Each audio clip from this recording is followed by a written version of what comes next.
Bienvenue dans AgriStories, des récits inspirants pour celles et ceux qui rêvent d'entreprendre la terre. Un podcast à l'initiative de la Fondation Mastercard. Nous sommes très heureux aujourd'hui de nous entretenir avec vous pour cette première édition d'AgriStories, qui est en fait une série de messages que nous voulons partager avec vous et que nous voulons inspirants pour tous ceux qui voudraient être agripreneurs. Donc durant cette série d'AgriStories, nous aurons régulièrement l'opportunité de parler à des agripreneurs très inspirants qui partageront avec nous leurs secrets, leurs motivations, mais aussi les différentes étapes à laquelle sont passés pour que nous puissions nous en inspirer et essayer d'émuler ce qu'ils ont fait pour réussir les différentes étapes que nous avons souhaité avoir. Donc pour ce premier épisode, j'ai l'opportunité de m'entretenir avec Bagoré Bathily, qui n'est plus à présenter, mais pour ceux qui ne le connaissent pas, Bagoré est le fondateur de la laiterie du Berger, qui commercialise et distribue des produits laitiers sous principalement une marque qui s'appelle Dolima. Donc bienvenue Bagoré à cette session d'AgriStories, qui est pour nous une opportunité de présenter les agripreneurs, de voir leur parcours, les difficultés qu'ils ont pu rencontrer et les échecs qu'ils ont eus aussi, mais surtout leur motivation et ce qui les amène à continuer dans la voie qu'ils ont choisie. Parce que nous croyons véritablement, au sein de la Fondation Mastercard, que nous pouvons créer énormément d'emplois dans la filière de l'agriculture, dans toute la chaîne de valeur, mais principalement l'agro-industrie. Et il est important que les jeunes puissent s'inspirer d'expériences de personnes et de modèles comme vous. Donc très heureux de te recevoir aujourd'hui dans cette première édition qui va nous permettre de lancer la dynamique. Merci, c'est moi qui suis heureux et honoré d'être là. Merci beaucoup. Donc Bagoré, tu as créé la laiterie du Berger qui commercialise des produits dont la célèbre marque Dolima, dont tu nous parleras un peu tout à l'heure. Est-ce que tu pourrais déjà, pour commencer, nous parler un peu de ton enfance, de tes études au Sénégal et de ce que tu as fait en Belgique ? Moi, je suis né à Dakar, d'un père sénégalais, économiste, et d'une mère française. Ils s'étaient rencontrés pendant leurs études en France. Et ils étaient là. C'est la première génération peut-être de Sénégalais qui rentraient après avoir fait leurs études en Europe pour reconstruire le pays, le jeune pays après l'époque coloniale. Donc j'ai baigné là-dedans dans une ambiance où on rêvait d'une Afrique qui prospère, et d'une troisième voie d'ailleurs, les non-alignés, tout ça. Bon, j'étais très jeune, mais j'ai baigné là-dedans. Au Sénégal, au Cameroun. Je suis très très content d'avoir grandi une dizaine d'années au Cameroun. Et ce qui fait que mon Wolof est resté bizarre. Et donc je suis rentré ici vers l'adolescence et je suis reparti au moment du bac. En effet, je voulais être vétérinaire et donc je suis parti faire mes études en Belgique. Voilà, et là-bas, voilà, jeune homme en Europe, étudiant, des études longues, 6 ans. Donc j'ai passé beaucoup de temps et puis j'ai travaillé là-bas encore 2 ans après mes études. Où, pareil, je suis très content d'avoir pu, pendant mon travail, être entre la Belgique et la France, voir à la fois les grandes villes, puisque l'université c'était dans les grandes villes, mais aussi la campagne, le monde rural. J'ai connu le monde rural vraiment en Europe. Et ensuite, je suis rentré ici, donc en Afrique de l'Ouest, en Mauritanie, dans le cadre j'étais étudiant dans une filière un peu de recherche, et donc je faisais un master. Et j'avais besoin de données sur la production animale dans les tropiques. Et donc, je suis revenu en Mauritanie pour avoir ces données, pour travailler dans une ONG. Je voulais travailler, j'étais très pressé. Enfin, c'est long, 8 ans d'études. Donc, j'étais pressé de travailler. Et donc, je travaillais en même temps, je collectais mes données pour faire mon mémoire. Et là, j'ai découvert l'élevage, le monde rural, en fait, sahélien, que je connaissais finalement mal. Jeune Dakarois, avant ça enfant à Yaoundé. Bon, je connaissais pas le monde rural en tant que tel. Là, être plongé dans des villes secondaires, je vivais entre Rosso, Mauritanie et Bogué, c'est des villes d'une dizaine de milliers d'habitants. Et puis j'étais tout le temps dans la campagne avec des éleveurs. Bon, ça a été une vraie découverte, un œil nouveau pour moi sur cette partie, disons, de mon Afrique de l'Ouest que je ne connaissais pas. Voilà. Et puis après, je suis rentré à Dakar où je me suis marié en fait. J'ai rencontré une femme, comme d'habitude, c'est elle qui guide les grandes étapes de la vie. Et en tout cas, voilà, ma femme travaillait à Dakar. Et donc, je me suis installé ici avec elle. Et puis, je me suis dit que j'allais faire ce projet de laiterie du berger. Bah justement, parlons de ce projet. Je sais que dans nos échanges, tu disais que tu avais vu quelque chose qui te choquait un tout petit peu puisque tu avais travaillé avec les populations du nord du Sénégal. Et tu te rends compte en fait que finalement le Sénégal importe plus de 90% de lait, mais du lait en poudre, alors que 30% de sa population vit de l'élevage. Donc est-ce que tu pourrais peut-être nous donner un peu plus de détails sur qu'est-ce qui t'a poussé finalement à créer la laiterie du berger et quelles étaient les ambitions à ce moment-là? Quand j'étais en Mauritanie, puisque tu as raison, les éleveurs du nord du Sénégal et les éleveurs du sud de la Mauritanie, c'est-à-dire on parle des deux rives du fleuve Sénégal, c'est exactement les mêmes populations. Donc j'ai vu ces gens qui sont nombreux, il y a tout un monde là, tout un monde, tout un mode de vie, une richesse, une culture, etc. Et toute une géographie.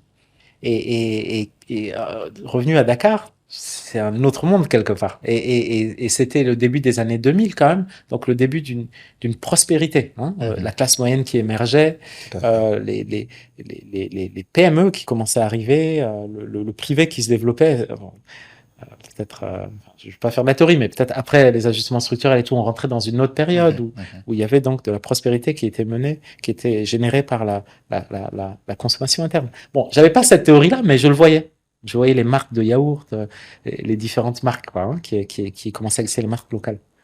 Et ça a été vraiment stupéfiant, en effet, pour moi, de me dire, mais comment ça se fait que ce que j'ai vu là, dans la campagne, c'est pas représenté ici, malgré la puissance potentiel, le potentiel de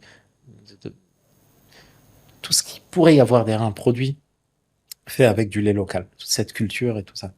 Et voilà, donc en effet, après je me suis documenté là-dessus et il y a eu une espèce de révolte. On dit que c'est souvent ça le début de l'entrepreneuriat, refus du statu quo. Je dis, non, c'est pas possible qu'il y ait tous ces gens dans la campagne qui produisent du lait et tous ces gens dans les villes qui consomment du lait. Et que sur le marché, quand les gens vont acheter du lait, en fait, c'est que du lait importé.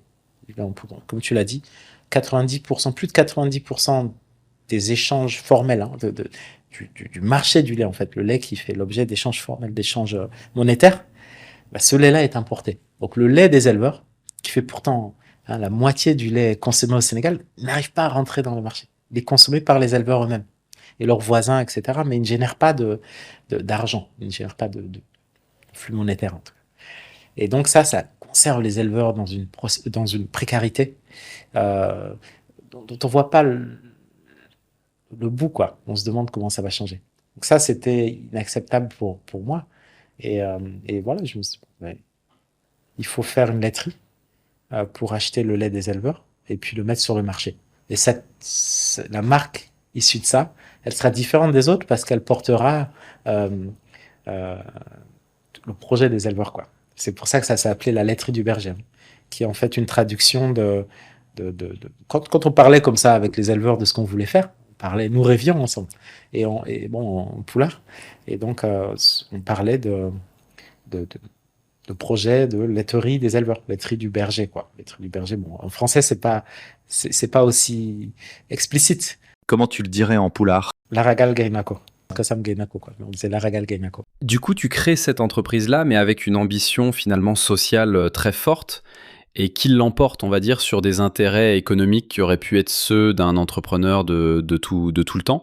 Peut-être que tu peux nous en dire un peu plus? Ouais, c'est vrai. Alors, moi, dans mon cas, c'est amusant, hein, mais bon, les jeunes, enfin, je dis ça parce qu'aujourd'hui, ça fait quasiment 20 ans. C'est pas grave si tout n'est pas clair hein, au début, finalement. C'est pas grave.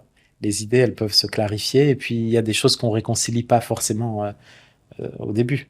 Mais en effet, il y avait deux ambitions très fortes. Il y avait une ambition sociale, cette histoire-là que c'est pas possible que les éleveurs soient d'un côté et les consommateurs de l'autre. Et puis bon, le problème de pauvreté pour un jeune Africain, il n'y a pas un jeune en Afrique qui ne se pose pas une fois chaque jour à ces questions de pauvreté, soit parce qu'il les vit, malheureusement, il y a trop de gens qui vivent ça, soit parce que lui, il fait partie des gens qui ne sont pas pauvres, mais il est confronté à la pauvreté tous les jours. En allant à l'école. Enfin, donc ça, c'est vraiment quelque chose d'omniprésent, cette histoire-là, de pauvreté. Qu'est-ce que je peux faire d'utile? Ça, c'est une chance, en fait, pour la jeunesse africaine de se poser cette question. Et donc, il y avait ça. c'était très fort. Moi, qu'est-ce que je peux faire? Qu'est-ce que je peux faire voilà, pour être utile, pour servir, pour être une partie de la solution. Et il y avait une autre ambition, une ambition plus classique, je dirais, ou en tout cas plus industrielle. Je me disais, bon, moi, je veux euh, faire une industrie ou quelque chose comme ça. J'avais une intuition que l'industrie, c'était, c'était, c'était ma voie, quoi. Hein, je voulais faire quelque chose de grande taille, hein, quelque chose de gros. Bon, voilà, donc c'est contradictoire. Je vivais avec ça. Je suis un homme plein de contradictions finalement jusqu'à aujourd'hui. Finalement, ces contradictions sont une réussite. Quand tu crées la laiterie du berger, j'imagine que comme finalement tout entrepreneur, les choses sont pas faciles au début. Tu peux peut-être nous en parler un peu? En effet, il y a d'abord, enfin, les problèmes sont. L'entrepreneur, il saute dans le vide, donc il va au-devant des problèmes. Hein. Il y a une envie qui l'attire, mais il voit bien, s'il n'est pas fou, qu'il y a plein de problèmes entre la réalisation de son envie et là où il est. Donc d'abord, il faut se convaincre soi-même. Moi, lancer un truc comme ça fait peur. Moi, comme je t'ai dit, je venais de me marier, ma femme travaillait à Dakar et moi, et ça me renvoyait à mes propres contradictions, comme je l'ai dit. Et je me disais, mais est-ce que c'est possible finalement tout ça? Est-ce que c'est sérieux? Où vas-tu aller? Encore une fois, j'étais pas tout jeune, hein. Je vais avoir, je sais pas, 28, 29 ans. Enfin, pour un jeune homme pressé qui avait fait beaucoup d'études, qui avait bien réussi jusque-là, là, j'étais arrêté. Et ça, c'était déjà difficile. Je me souviens vraiment ça, il faut pas le négliger. Il y a souvent des éléments intimes comme ça dont les entrepreneurs, peut-être au début, n'osent pas parler. Mais c'est très dur de se retrouver en face de soi-même, d'être dans les doutes jour et nuit. C'est extrêmement éprouvant. Donc j'ai vécu ça longtemps, toute la préparation du business plan. C'était vraiment compliqué. Pourquoi tu as continué? Qu'est-ce qui t'a motivé? Il faut se convaincre soi-même. Sinon, quand l'idée n'est pas assez forte, ça je pense que c'est une généralité, j'ai beaucoup réfléchi aussi sur les parcours des entrepreneurs. Il y a une généralité, après le refus du statu quo, là, la phase de révolte, si l'idée est suffisamment forte et qu'elle est suffisamment étayée par une réflexion, une structure, on réussit à se convaincre soi-même d'abord, et puis grâce à ça, on réussit à convaincre d'autres. Donc il y a des gens qui disent oui, il faut toujours convaincre d'autres. Les associés, les financiers, les clients demain, etc. Les employés. Enfin, au début, il faut tout. Et ça, c'est la qualité de la préparation. Donc on n'est plus dans l'étape juste la vision. Hein. On est dans une étape plus de structuration, de business plan, de transige un peu avec les idéaux et on fait rentrer cette vision-là dans quelque chose de plus réaliste, sans perdre la vision, si on peut. Voilà, donc, voilà, moi j'étais convaincu qu'il fallait faire la laiterie. J'ai eu beaucoup de chance aussi d'être entouré par des gens qui finalement m'ont accompagné. Ça aussi, je pense que les entrepreneurs, euh, sans doute au début, le disent pas assez. Quand on réussit, il y a un moment pour mettre un peu la lumière sur soi, mais on réussit jamais seul. Hein. Et il y a toujours des gens qui t'accompagnent, qui t'encouragent. Et on manque de ces gens-là, donc il faut vraiment leur tirer leur chapeau. Moi, j'ai eu de la chance d'être dans un milieu où on m'a laissé rêver finalement. Pendant toute cette époque où c'était pas très solide, on m'a dit ouais, vas-y, non, ça doit être bien, tu vas réussir, etc. Et ça m'a aussi encouragé à continuer. Donc je pense que c'est pour tout ça. Et mon épouse, encore une fois, elle travaillait, par exemple. Elle travaillait, elle gagnait de l'argent. On commençait on a eu notre première fille. Moi, j'étais dans mon projet. J'aurais jamais pu faire ça si j'avais pas le soutien de mon épouse. Sans elle, il y aurait pas la lettre du berger. Donc voilà, c'est les environnements, les environnements en fait, les éléments d'écosystème qui sont déterminants, surtout pour les jeunes entreprises. Ça aussi, on le dit pas assez. Intéressant. Mais du coup, en fait, de formation vétérinaire, un projet industriel, beaucoup d'obstacles. Comment on fait en tant que vétérinaire, pour pouvoir mobiliser et convaincre des personnes de s'associer à nous, puisque en définitive, il faut bien des moyens financiers et tous les autres moyens qui s'en suivent. En fait, pour que le projet puisse voir le jour, tu peux peut-être nous en parler un peu. Comment tu fais cette transition et comment tu arrives à mobiliser autour de toi et quelles sont finalement les étapes? D'accord. Encore une fois, bon, moi j'ai eu beaucoup de chance, vraiment. Hein, dans le parcours de la laiterie du verger, il y a aussi la chance. Hein.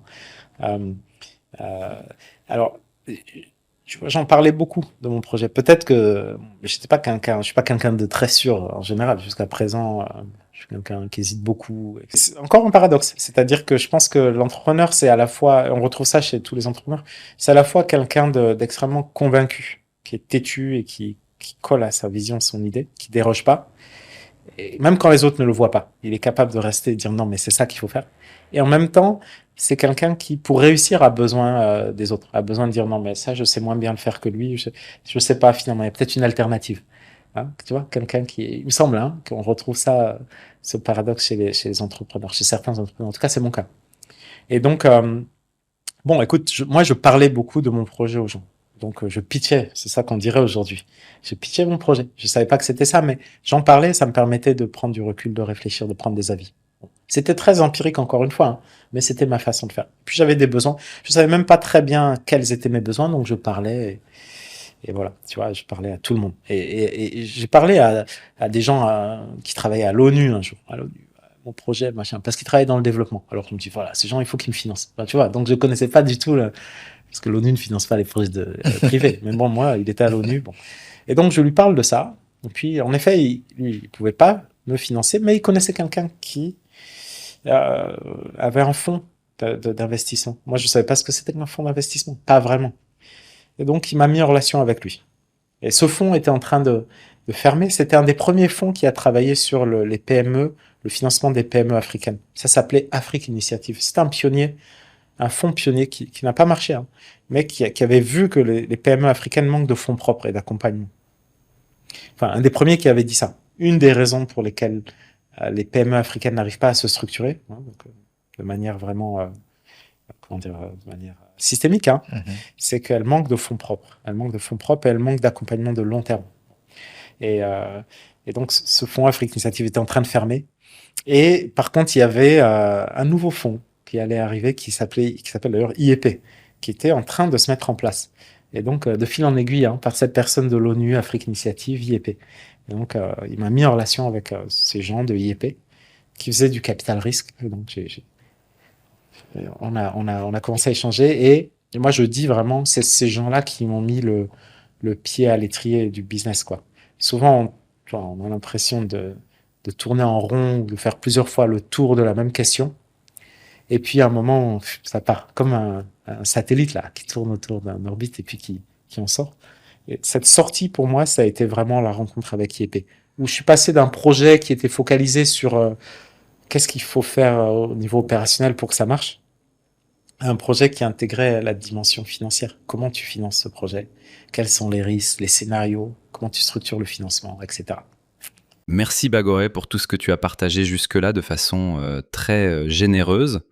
Alors j'ai vu qu'en 2012, tu as reçu un prix, l'Award d'entrepreneurship, et aussi en 2019, tu as eu une insigne.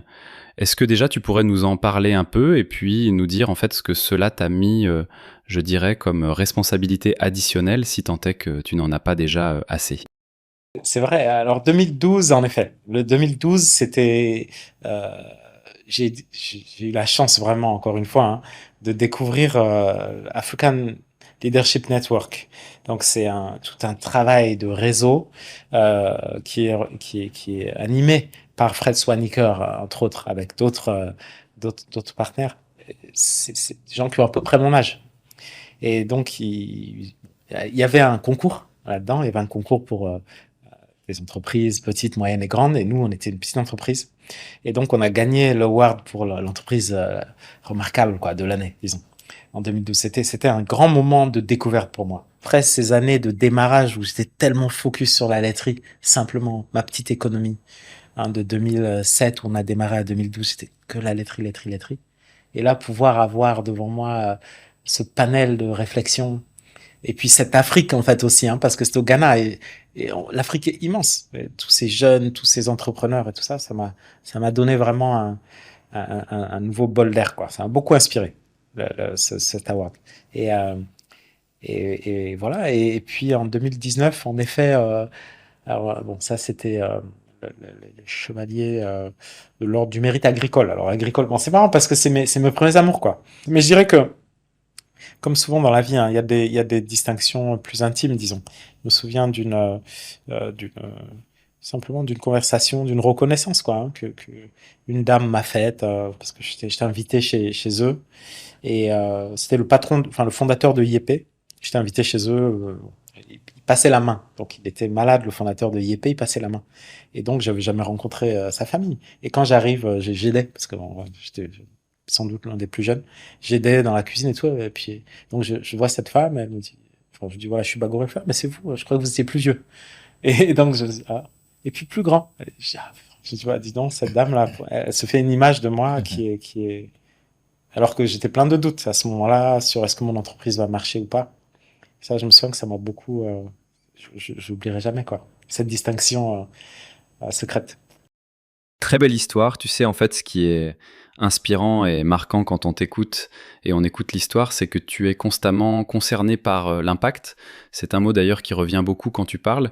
Peut-être que tu pourrais nous dire un peu, c'est quoi déjà l'impact selon toi et comment dans la vie de tous les jours tu arrives à le mesurer et voir comment. Et aujourd'hui, où est-ce que tu en es? On peut pas avoir une société dans laquelle les talents sont bien utilisés. Si ces talents-là, on leur donne pas la possibilité de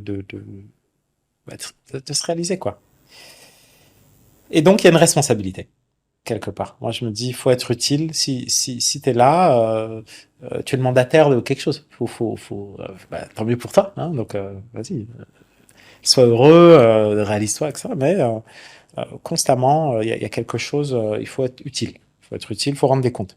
Il faut être utile de ce dont tu es le dépositaire. Voilà. C'est une vision très jésuite. Hein. Moi, j'ai été influencé par les jésuites là, à Louvain-la-Neuve, à l'université en Belgique. J'étais dans une université où il y avait un jésuite qui m'a beaucoup influencé. Enfin, moi, je trouve que cette vision-là, elle est très humaniste, elle est très positive.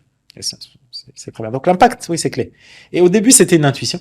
Donc, voilà, moi, je suis vétérinaire, je peux valoriser le lait des éleveurs, et puis c'est tout. Et puis ça suffit au début. Quand c'est une petite boîte, ça suffit cette vision-là. Et plus il y a de lait, mieux c'est. Bon voilà. Mais plus ça se structure, plus ça demande à être réfléchi, à être précisé. Et donc c'est là où il faut faire des modèles d'impact. Il faut faire des systèmes de mesure d'impact un peu plus solides. Voilà. Rentrer dans en fait une gestion de l'impact. Bon, ça me passionne aujourd'hui. Il faut en permanence veiller à concilier la création de valeur financière et les externalités qui sont créées. Est-ce que ça va dans le bon sens? Est-ce que la valeur financière qui est créée s'accompagne de création de valeur sociale et pas de destruction de valeur sociale ou environnementale? Voilà. La chance qu'on a, nous, Africains, c'est que ça nous parle. Je pense que dans nos cultures, c'est difficile de se réaliser tout seul. On se réalise dans un groupe. Ubuntu, des choses comme ça. Il y a des notions, n'est-ce pas? Ici, on dit nité au Sénégal. Il y a des mots comme ça qui disent que tu te réalises avec les autres. Et dans un tout auquel tu appartiens. D'ailleurs, tu ne t'appartiens même pas. Bon. Et ça, du coup, je pense que cette vision de l'humanité, cette vision de la personne, elle peut donner lieu à des modes d'entreprise qui sont en fait beaucoup plus modernes, beaucoup plus dans leur temps que les visions qu'on a héritées de l'entreprise capitaliste. Donc voilà, l'impact en effet est au cœur de notre histoire, en tout cas la laiterie. Ça nous va bien. Ça n'a pas empêché de créer de la valeur financière. De toute façon, je crois qu'avec le nom de ton entreprise, forcément, cet impact social est quelque chose de très fort. Alors, 2019, tu lances le programme Meliteji avec la fondation Mastercard. Tu pourrais nous en dire un peu plus, comment vous en êtes arrivé là et quel est finalement le résultat de ce programme? 2019, la boîte était rentable. On avait 12 ans. On avait 12 ans. Et on commençait à être gros. On avait plusieurs centaines d'employés, sans doute plusieurs milliers d'éleveurs déjà. Enfin, près du millier d'éleveurs en tout cas. Je pense qu'on avait 800 éleveurs à ce moment-là. Et donc, ça commençait à être structuré. Et il y avait des questions plus complexes qui commençaient à se poser. On achète le lait des éleveurs, mais comment est-ce qu'on fait pour passer à un mode d'élevage plus résilient? On avait bien vu qu'en saison sèche, certaines années, ça se passait pas bien. Ça fait 12 ans, maintenant, il y a une relève. Comment est-ce qu'on fait pour former les nouveaux éleveurs? Enfin, il y avait d'autres éléments, disons, de l'impact qui devenaient plus sophistiqués qu'il fallait qu'on mette dans notre modèle. Et là, la limite même des capacités de l'entreprise, c'est-à-dire l'entreprise, elle fonctionne avec sa marge, hein, c'est l'argent des clients. Ouais. Les clients payent le produit. Là-dedans, il y a tout ce qu'il faut pour payer ce qu'on a acheté nous-mêmes, hein, les emballages, le lait, le sucre, etc. Nos employés, nos prêts peut-être. Puis après, il reste quelque chose. Peut-être, il reste combien? 5-10%.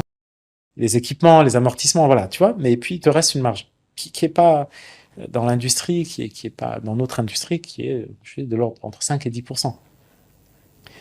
C'est pas beaucoup, ça, par rapport à tout ce qu'il faudrait faire pour avoir plus d'impact. Par exemple, former les éleveurs, c'est un projet en soi. Faire une école d'élevage, créer des infrastructures pour que l'aliment de bétail soit plus disponible. Aborder avoir une lecture plus complète de l'économie de toute la filière avec la réglementation liée. Comprendre qu'est-ce qui pourrait être une politique publique. Ça appelle des compétences qui ne sont pas disponibles dans une entreprise dont la priorité est de vendre son produit, produire et vendre. Et pourtant, il faut ça pour avoir plus d'impact, pour passer à l'échelle. Donc, la question du passage à l'échelle, qui est un luxe d'entreprise qui a réussi, enfin, en tout cas, dans notre cas, c'était ça, on était déjà rentable. On s'est dit, comment notre impact passe à l'échelle? Nous, on peut faire des choses, mais finalement, il y a vraiment une tension entre le besoin d'argent qu'on a pour développer notre affaire et le besoin d'argent qu'il y a pour faire des actions qui ne vont pas avoir de lien avec le développement de notre affaire tout de suite. Ça va en avoir, mais sur le temps très long. 20 ans, 30 ans, ça c'est très long. Et nous, on emprunte de l'argent à 5-6 ans. Donc le retour ne rentre pas dans notre modèle. Donc, encore une fois, empiriquement, on a bien vu qu'il fallait qu'on aille trouver d'autres interlocuteurs qui pouvaient faire ce relais. Et la Fondation Mastercard, justement, est arrivée là avec peut-être, tu sais, un œil nouveau, quoi. Le dernier venu. Le dernier venu, il est nouveau, mais en même temps, il est tout frais. Et il a une page blanche, il peut écrire ce qu'il veut. Enfin, c'est la vision que j'ai eue. Donc, c'était moins fermé dans ses dogmes. Et donc, on a pu dire, voilà, nous, on va faire un projet. On peut aller jusque-là avec l'argent des consommateurs.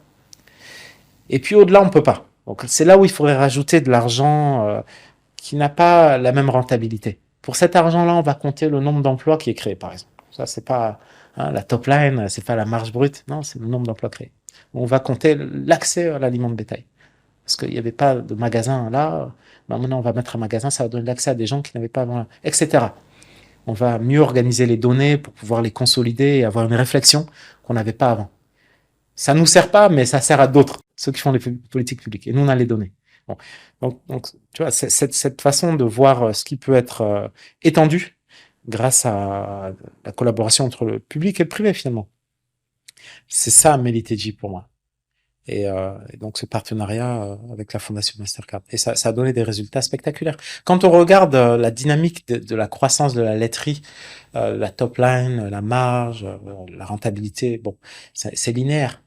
Et quand on regarde la dynamique des indicateurs d'impact, alors c'est linéaire jusqu'à 2019.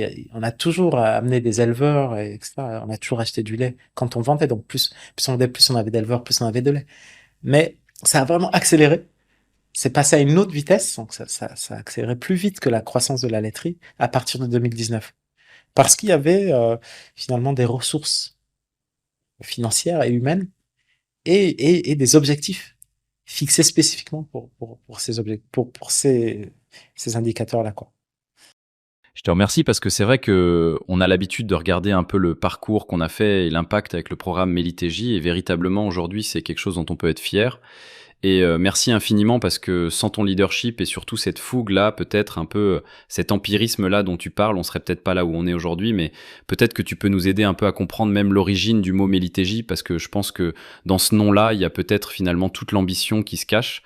Donc toi, tu peux nous en parler un peu. Alors Meliteji, c'est la contraction en Wolof de plusieurs mots. Mew, Ligei, Teki et Jigen. Meliteji. Mew, Ligei, Teki, Jigen. Donc ça veut dire lait, le travail et la réussite pour les femmes. Donc la filière lait, vecteur de travail et de réussite pour les femmes.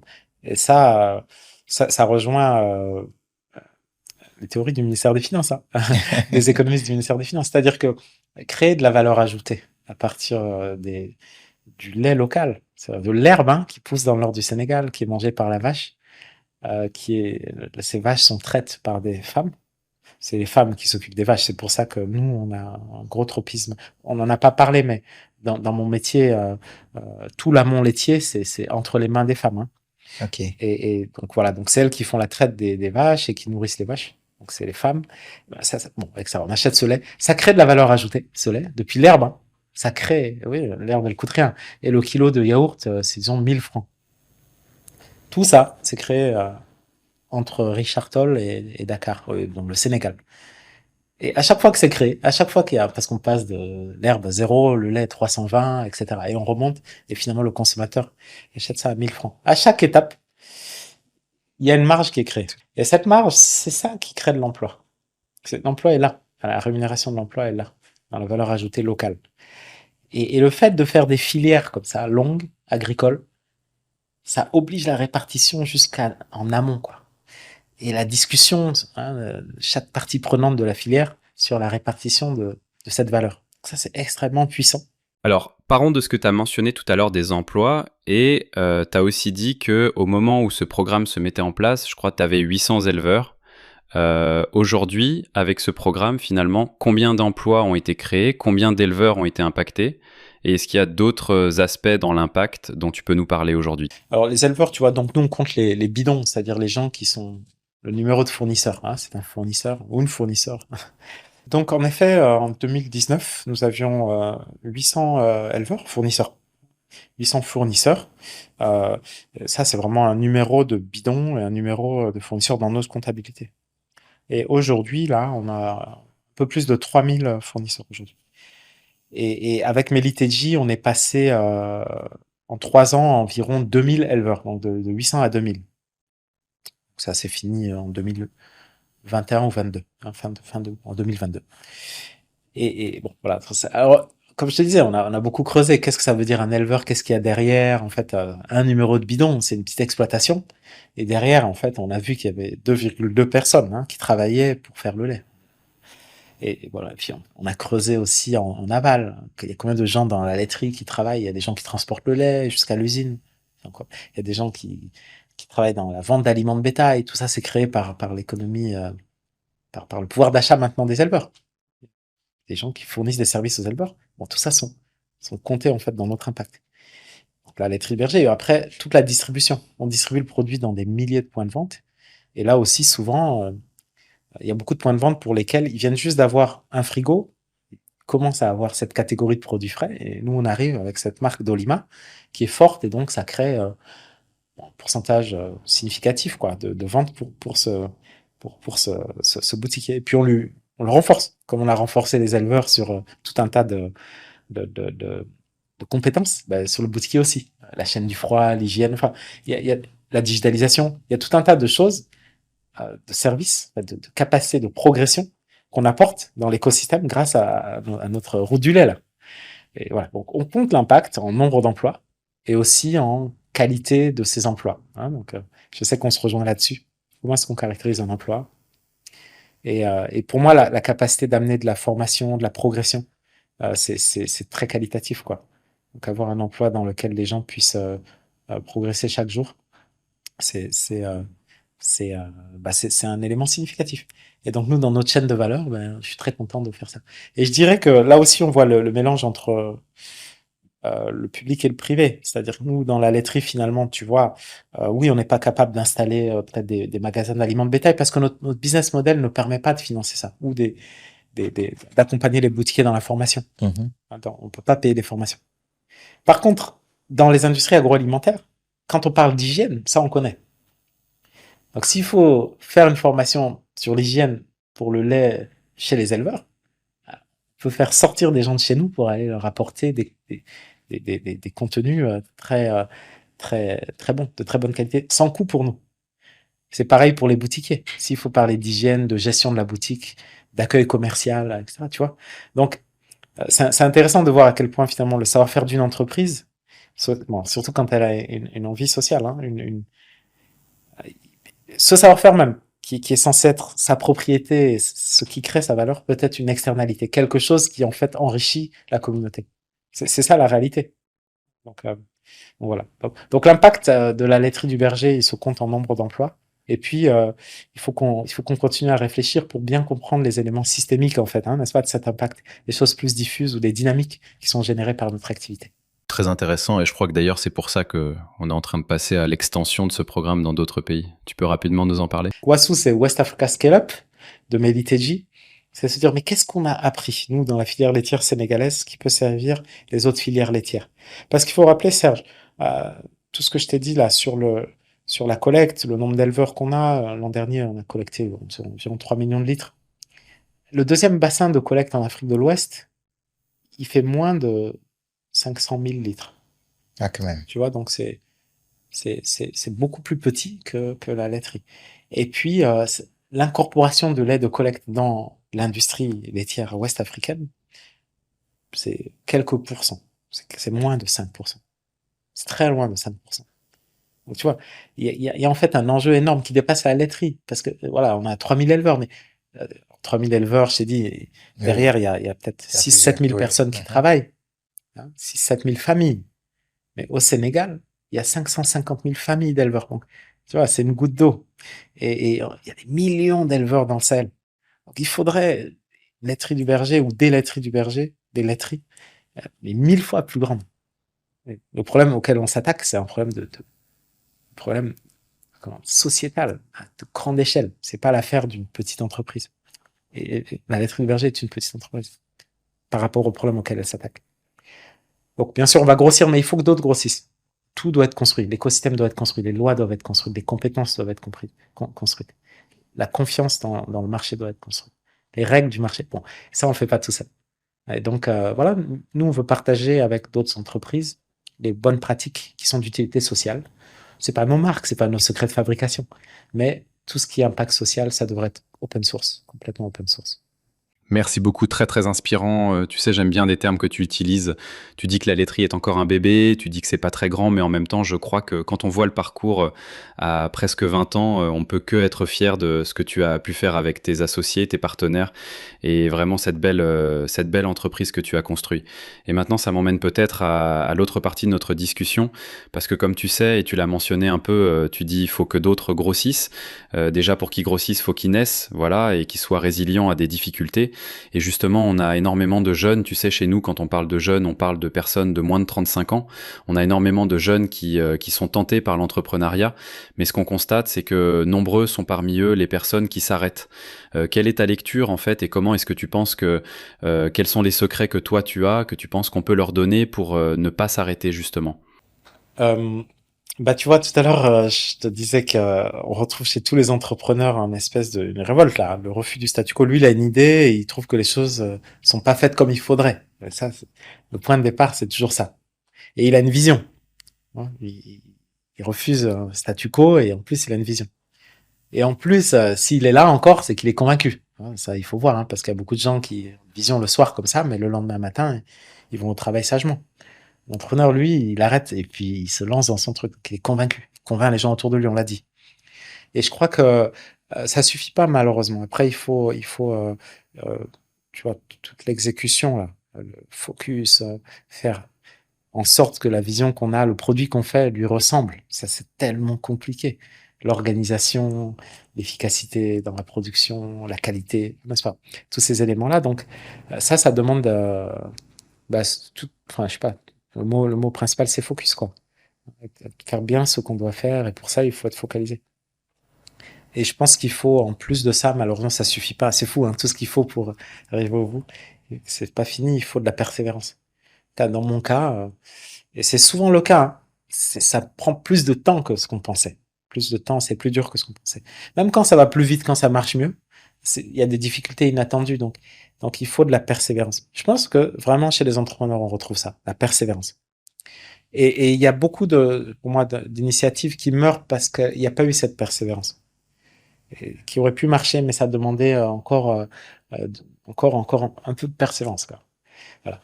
Et voilà. Et donc, je pense que je dirais ça enfin, il n'y a pas de secret, quoi. Je pense que tous ces éléments, c'est dur l'entrepreneuriat. Et il faut tout ça. Il faut tout ça.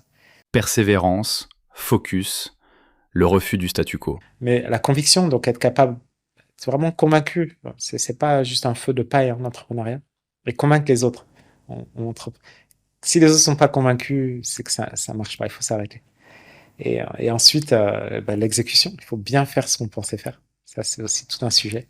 Et plus on aura préparé dans la conviction, tout ça, plus on aura préparé les business plans, plus on aura fait les études de marché, les études techniques, tout ça, plus on sera capable d'aller dans l'exécution. Et malgré tout ça, il faut être persévérant.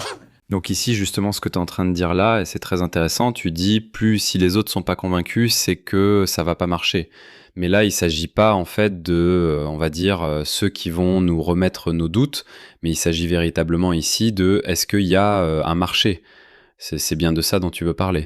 Je pense que les tests, en fait, les tests un peu théoriques de l'idée entrepreneuriale, il est fait au travers de notre capacité à le faire percevoir aux autres. Le banquier qui croit pas dans ton projet, c'est un problème. Tu n'as pas de financement. Le client qui croit pas dans la qualité de ton produit, il l'achète pas. L'employé qui a peur de ton entreprise, il vient pas. Le talent, il vient pas te rejoindre. Donc tout ça, c'est des signaux pour dire mon idée n'est pas encore complètement prête, quoi. Alors, je sais que c'est des vrais gifles pour les entrepreneurs à chaque fois. Moi, j'ai eu beaucoup de mal à lever l'argent qu'il fallait. Et à chaque fois, j'étais en rage contre les banquiers ou les investisseurs. Bon. Mais bon, j'ai toujours essayé de faire, d'utiliser ça, quoi. Comme, ok, comment je peux faire mieux? Qu'est-ce que je dois mieux préparer? Et de pas trop garder cette rage-là, cette rancœur, parce que en fait, il faut de l'optimisme aussi pour entreprendre, et donc il faut avoir une lecture un peu optimiste de tout ça. Encore une fois, ça m'a réussi. C'est pour ça que je le dis. C'est pas de la théorie, c'est vraiment, c'est mon histoire. Et en fait, donc transformer les refus, les échecs en apprendre pour améliorer finalement son projet, c'est bien ça? Exactement. Mais justement, toi, tu as le parfait exemple du fait qu'on peut réussir dans ce qu'on va appeler la filière agricole. Pourtant, c'est pas une filière aujourd'hui qui séduit beaucoup. Quelle est ta lecture dessus et quels conseils tu peux donner? La moitié des Sénégalais sont des agriculteurs, tu vois. Donc, la moitié des jeunes, plus de la moitié des jeunes, en fait, sont des agriculteurs, déjà. Et pour eux, là-bas, il n'y a pas de réussite parce qu'ils ont peu d'opportunités de faire mieux que leurs parents. Ils ont peu d'accès aux ressources, au savoir-faire, etc. À l'investissement. Voilà. Et ceux qui ont réussi sont en ville. Ceux qui ont, comme moi, des parents qui ont payé des études, etc. Et eux, ils connaissent pas bien la campagne. Donc voilà. Tu vois, on pourrait généraliser l'opportunité qu'il y a dans Dolima, là. Mhm. La richesse cachée, en fait, de nos campagnes, elle est là. Il faut juste aller la chercher et la réaliser. Il y a un potentiel dans les campagnes africaines qui reste à réaliser, quoi. Et tu vois, là encore une fois, la théorie rejoint l'empirisme. Quand on dit en Afrique, c'est là où il y a le plus de terres agricoles, c'est là où il y a le plus de population agricole, c'est l'Afrique qui pourrait nourrir le monde. C'est très ensoleillé. Bon, il y a des problèmes d'eau, évidemment, mais il y a aussi des endroits où il y a de l'eau. Donc, les fondamentaux, si tu veux, sont présents pour que l'Afrique devienne un continent d'agriculture, quoi. Je t'imagine avec toute la valeur créée, tout l'emploi que ça pourrait créer, notamment pour des jeunes qui sont déjà dans les campagnes et qui manquent d'opportunités de vraiment se réaliser eux-mêmes, quoi. Tu sais, je crois qu'on importe chaque année pour 70 milliards de dollars de produits alimentaires. Moi, j'aimerais bien avoir une entreprise qui prend 1% de ça ou 2%. Tu vois? Donc, ça, c'est des opportunités. Bon, quelque part. Alors, il manque toute l'industrie du financement de notre transformation agricole. C'est l'œuf et la poule. Et là, c'est pour ça, encore une fois, je tire le chapeau à des modèles comme ceux de vos interventions, parce que il faut des investissements à fond perdu pour faire une transition. C'est comme ça. L'agriculture africaine, elle aussi, a besoin de cet argent à fond perdu pour déclencher sa transition, jusqu'au moment où elle sera rentable et capable de s'autoporter. Mais pour le moment, il faut vraiment l'induire. Sinon, ce problème va rester. Merci beaucoup, vraiment très très riche. Alors tu parles en fait de 70 milliards de dollars de produits importés et il faut donc des structures qui puissent, on va dire, servir ce besoin-là. Mais là, on est vraiment plus en train de parler de produits transformés, là, n'est-ce pas? Donc, si je comprends bien, pour toi, l'agriculture ne se résume pas uniquement à la partie production primaire, n'est-ce pas? C'est ça. Souvent, c'est encore plus le cas dans le lait. Le lait qui est produit, il peut rester que 2 heures au niveau de l'exploitation. Après, il s'abîme. Donc, il faut une chaîne qui l'amène à l'usine, qui le refroidit, qui le transforme pour l'amener sur le marché quelques jours après transformation. C'est là où il devient accessible pour le consommateur. Mais c'est le cas pour le riz. C'est le cas pour toutes les denrées alimentaires. Le problème de récolte, de transformation, de mise en marché, ces problèmes sont omniprésents en fait. Donc il faut ça. Il faut développer tous ces métiers, soit de manière intégrée comme nous on l'a fait à la laiterie, soit en faisant plusieurs activités, quoi. Une activité de récolte, une activité de transformation, une activité de distribution. Mais c'est ça l'agriculture. Food system, comme disent nos parents anglais. Intéressant, donc on se rend compte qu'il y a énormément de potentiel et il y a de la place pour tous. Alors quel dernier conseil, je sais que tu en as donné beaucoup, à peut-être tous nos jeunes qui nous regardent ou qui vont nous entendre, quel dernier conseil tu pourrais leur donner, notamment ceux qui ont envie de se lancer dans l'entrepreneuriat que tu n'as pas encore donné? Voilà. Moi j'ai quelque chose qui m'inspire beaucoup. C'est ce dicton, ce proverbe, cette sagesse qui dit si tu veux aller vite, pars seul, et si tu veux aller loin, partez à plusieurs. Ça, je trouve que c'est très juste, quoi. Très juste. Voilà, donc c'est ça que je dirais. Et l'entrepreneuriat, souvent c'est quelque chose qui doit aller loin, quoi. Donc je sais que c'est dur d'aller à plusieurs, mais c'est rien par rapport à la dureté du chemin qui attend les entrepreneurs. Donc c'est bon d'être à plusieurs, avoir des gens qui se relaient, qui se compensent. Ça veut dire quoi, aller à plusieurs? S'associer, aller avec des associés, aller avec des gens qui partagent vraiment le projet entrepreneurial. Il y a différentes formes d'association, mais vraiment mettre des gens dedans. Finalement, tu vois, mon épouse, je vais parler de ça, elle n'est pas associée dans mon entreprise. Et pourtant, elle est complètement partie prenante de ça. Elle m'a soutenu. Et, voilà, elle était là quand j'étais plein de doutes ou quand je réussissais, elle était là. Et ça, c'est sans ça, sans elle, je pense que j'aurais pas fait ça. Par exemple, c'est pas quelqu'un qui. Et puis après, j'ai des associés. Et moi, j'ai des associés Danone, Crédit Agricole, IEP. Donc la laiterie, c'est vraiment une histoire où les gens sont associés et se parlent. Ça demande du temps de se parler, ça oblige à avoir des compromis, mais ça rend l'entreprise plus forte. Euh, on ne serait pas là, on n'aurait jamais traversé tout ça s'il n'y avait pas eu ces associés. Il y a toujours eu quelqu'un à un moment critique pour dire non, mais ce coup-là, je peux le faire, je vais faire. Donc ne pas oublier d'avoir des associés et ne pas vouloir aller tout seul et ne pas avoir peur de partager ses idées au risque qu'on se dise que ces idées vont être volées. Moi, en tout cas, c'est ce que je dis. Je sais que la question de confidentialité, tout souvent, ça arrête les entrepreneurs. Mais bon, voilà, boutade pour boutade. Hein. Moi, je dis, bah, il vaut mieux avoir une idée et avoir peur qu'on la vole ou plutôt que de ne pas la faire. C'est vrai. En tout cas, merci beaucoup. Discussion très intéressante. Alors peut-être que maintenant, on va inverser un peu les rôles. Peut-être que tu as une question à me poser. Ouais, bon, alors moi, si tu veux, j'ai une question et presque une contribution à faire pour vous. Alors, ma question, c'est quoi vos rêves? C'est quoi votre rêve, hein, la fondation? C'est quoi le rêve pour vous, la fin alors, je sais pas si on peut appeler ça la fin, mais tu vois, ce vers quoi vous allez là, ça nous mène où? Si tout se passe comme vous voulez. Et puis, empiriquement, je reviens à qu'est-ce qu'on fait demain?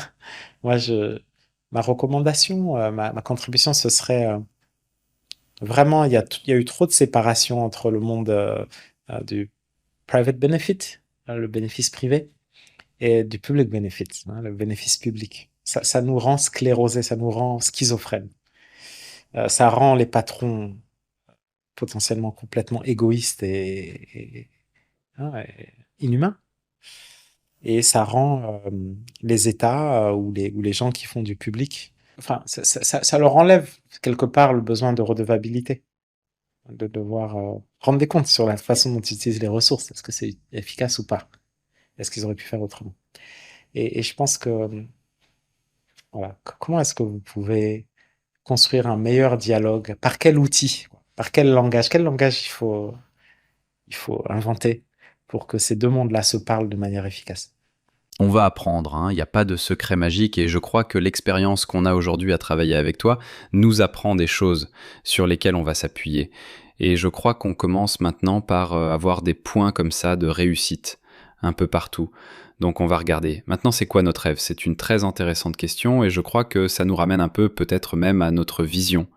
Parce que comme tu sais, en tant que fondation, nous visons à faire avancer l'éducation et à réduire la pauvreté qui pour nous devrait se traduire par la création d'emplois. Et c'est pour ça que je crois que depuis 2018, on a commencé à discuter ensemble pour penser dans le programme. Et c'est d'ailleurs pour cela que le programme Meliteji a été lancé en 2019. Réduire la pauvreté, créer des emplois. Aujourd'hui, nous avons mis en place une stratégie qui, de façon simple, se traduirait par jeunesse africaine au travail pour mettre plus de 30 millions de jeunes en emploi. Donc c'est ça notre rêve. Notre rêve est celui d'une Afrique où les jeunes pourraient être en emploi, celui d'une Afrique qui réaliserait son potentiel, parce que, en définitive, c'est un continent qui est en forte croissance et qui a tout pour lui. Notre rêve, c'est une Afrique où on aurait plus justement de jeunes qui se posent des questions sur c'est quoi demain, mais de quoi demain sera fait. Et c'est ce à quoi on contribue au travers de nos programmes.